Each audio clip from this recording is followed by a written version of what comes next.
In this video here, I talked about why I want a house that is easy to tidy and easy to clean, and not a house that is clean all the time.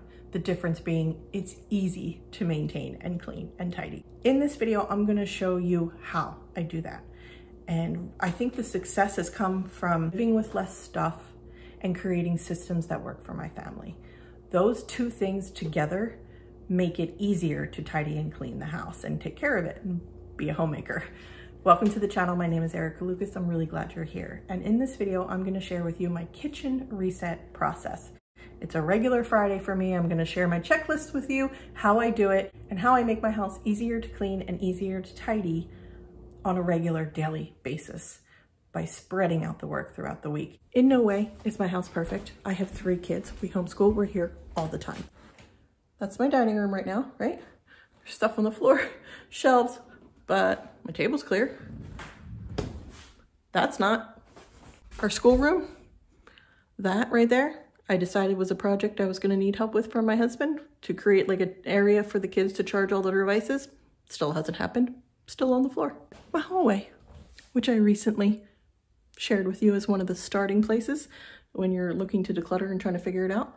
Right now it has a deck of cards and shoes that didn't go back to their home. It's nowhere near perfect. I'm just showing you what I do on a Friday to make it feel better. Decluttering, cleaning, and organizing our homes on a regular basis can help simplify your home over time and make your entire house easier to manage and easier to tidy and deal with and clean. I use a weekly reset checklist as my cleaning checklist, and that helps me tackle my house room by room every week. In this video, you will see my weekly reset process for Friday, which includes cleaning the kitchen, my daily 5, and meal planning. Creating checklists for daily cleaning and laundry has saved me time because I removed the repetitive decision-making part. Now I just take a look at my Friday cleaning section, my Friday laundry section, and I get it done. Fridays include meal planning and placing an order for grocery pickup for Sunday. This is our winter menu. It's the same menu every week, which allows me to stock up on sales items, but it also autopilots a master grocery list for the season for me to add to my grocery cart each week. I'm someone who needs variety for meal planning, so half of these meals can change up every week, like tacos instead of fajitas. Burrito bar night might be meat or vegetarian. It can also change depending on the events for the week. Some Sundays we pack a car dinner for all 5 of us for gymnastics meet. My meal plan accounts for nights that a kid and a parent are eating in the car because of sports, as well as leftovers for my husband to take to work. Let's talk about my daily cleaning schedule now that adds up to a weekly reset for me. Picking on Friday, as we are in this video, Fridays are my kitchen reset days. I clean out the fridge, I quickly organize the pantry and the freezer to figure out items that need to be used up before they go bad. I do this because I meal plan on Fridays. I order groceries online and then I pick up the groceries on Sunday. So my Friday reset focused on the kitchen helps me get ready for that whole next week. And that need flows into my cleaning checklist. My fridge gets cleaned out and ready for next week's menu plan 2 days before I load it back up with groceries. It also gives me a chance to adjust the menu and include foods to use up and maybe try to save some grocery money on the next week's budget. I aim for a simple and easy to clean home, not a clean all the time home. By assigning a room in my house to a day of the week, I am then able to dedicate a little bit of extra decluttering, organizing, and cleaning love to each room each week. This checklist is for my week, this week that you are seeing. As you can see, Tuesday's cleaning didn't happen. I also didn't find time on Wednesday and Thursday to catch up. I probably won't catch up today either, but I've left Sunday light on tasks for many reasons, but catching up is on my Sunday list to do. And it's okay if I don't catch up too. I just hit it the next Tuesday. When it comes to cleaning my kitchen, I keep a bin of cleaning sprays under the kitchen sink for easy access. I make my own cleaners these days, and I store supplies and cleaning cloths in a cabinet above the pantry. My stainless steel recipe for my appliances is 1 cup vinegar, 1.5 tablespoons of olive oil, and 3/4 cup of water. And that cleans the fridge, the freezer, the oven face, and then the dishwasher for me. I don't have a checklist of micro tasks for each room to clean. My main goals on Fridays are to make sure the kitchen is cleaner than we woke up. I wipe down appliances, I get the fridge reset. Some Fridays I might deep clean the oven, the freezer, the pantry. I might wipe down the exterior of the cabinets. It's whatever extra love that I can see the kitchen needs or I feel like doing.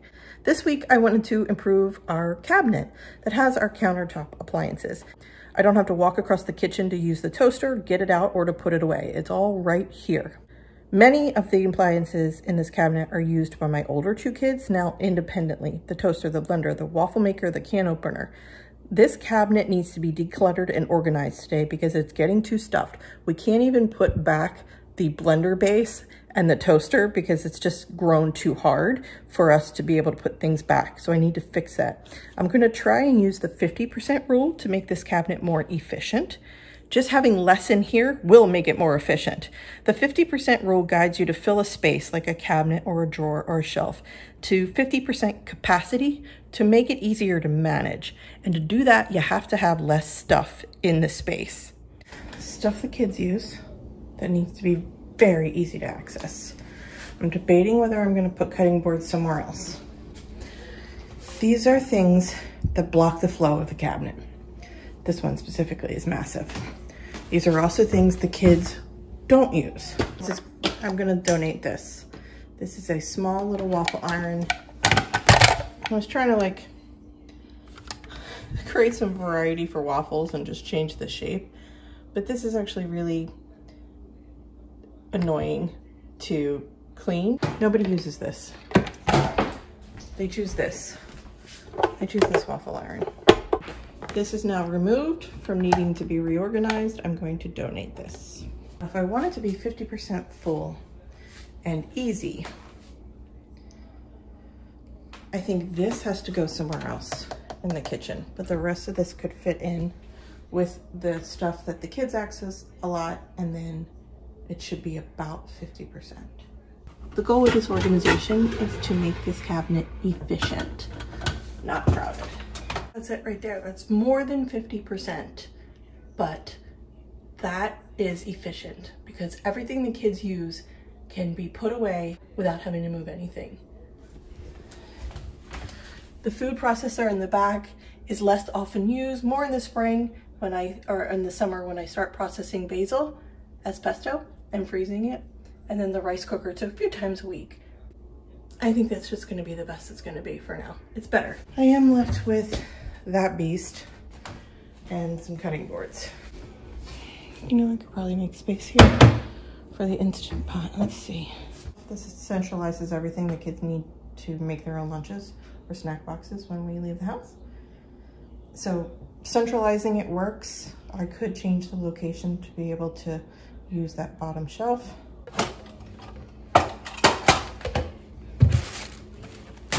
On the back of the Instant Pot, I put one of these cord wraps to keep the cord secured to this thing. It makes it a little easier to stow. I did that on my crock pot too.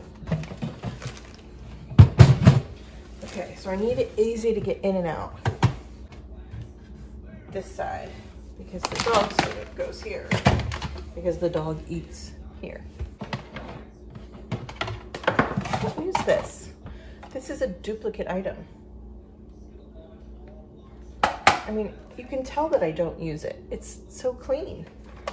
I think I'm gonna declutter that. I don't even know what this is. Oh, this is part of the immersion blender, but I don't use these.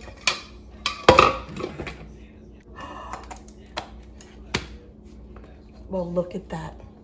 Well, that just solidified my decision to donate the hand mixer because I have this one and I didn't know. I'll leave it where it is. So that means nothing else is going to go back into this cabinet. I have created a clutter avalanche coined by Messy Minimalist. Okay. What have I done to myself today? So I've got the immersion blender, the dog's food, and then the Instant Pot. For now, I put the extra stuff in the cabinet above the pantry because it doesn't have a home in the main area right now, and I'm not ready to do something with it. My cookie cutters that were in that drawer, I'm gonna see if I have a space in my baking cabinet. I don't.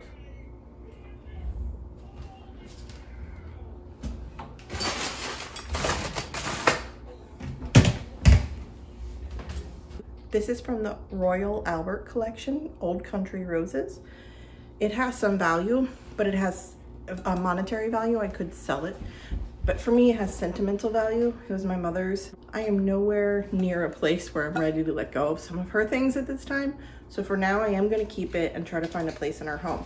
I have been looking for a way to organize the week's bread. I bake bread each week, 2-3 times a week. And it's just been sitting in bags on the counter. I wonder if I could upgrade it by using this. Well, then it's something on the counter though, isn't it? Let's try it.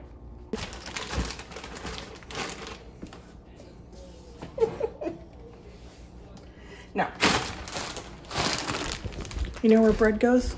With the rest of the bread. Just because I baked it doesn't mean it's special on the counter. Bread shelf. This is our dining room table. We played some games last night and put them away.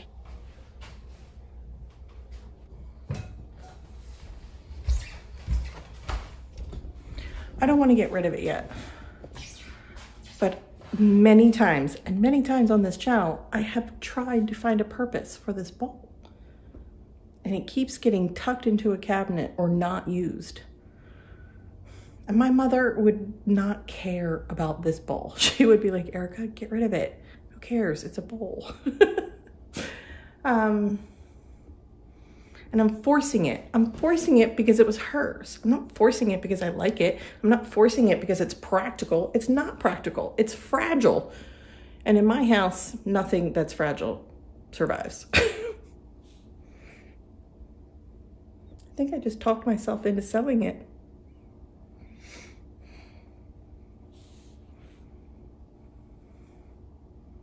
I think I just talked myself into selling it.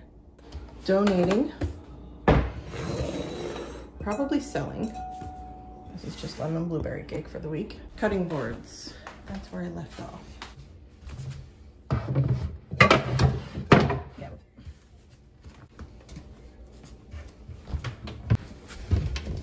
And that makes it so the efficiency of this cabinet really does the job I wanted to. The last part of my Fridays are the daily 5. Everybody in the house helps me with this list. Our 5 are to make beds, vacuum the main level, clean the dishes and clear the kitchen counters.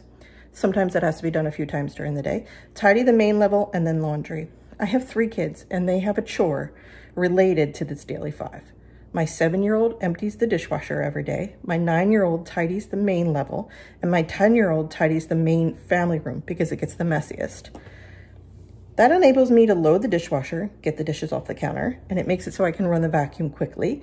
And then laundry has its own household system and checklist. Laundry is another system in our house that I mapped out every day for the week and turned it into a daily checklist on repeat. Within 2 hours of organizing the appliance cabinet, my daughter put it to the test by making a smoothie for her gymnastics practice today. I love having an organization system that empowers our kids to have autonomy and independence. By making the cabinet function better for our lifestyle, they can do these things without me now. When you wonder if minimalism and decluttering affects children and your family, know that it can improve your family life. Less things to take care of highlights the items in our home that we do love and we use. Helping kids recognize what feels important to them is a life skill, and minimalism is just a tool in that tool set.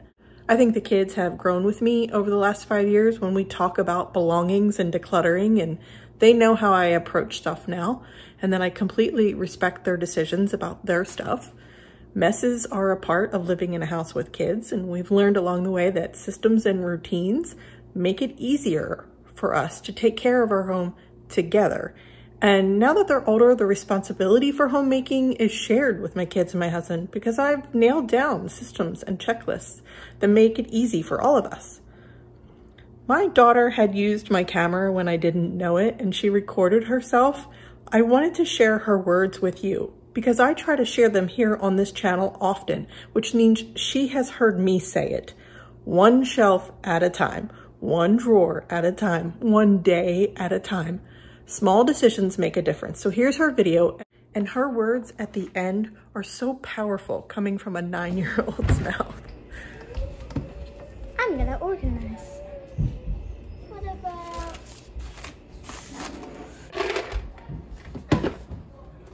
I think that's good, bye. Just one shelf for now. My donate stuff, my weekly checklists, some other paperwork that I just need to do this morning. Thanks for watching. That right there is the cabinet I had first applied the 50% roll, and then there's the appliance cabinet I did with today. Here's a video to watch next about the 50% roll and that baking cabinet. I hope you're doing well. Take care. See you in the next video.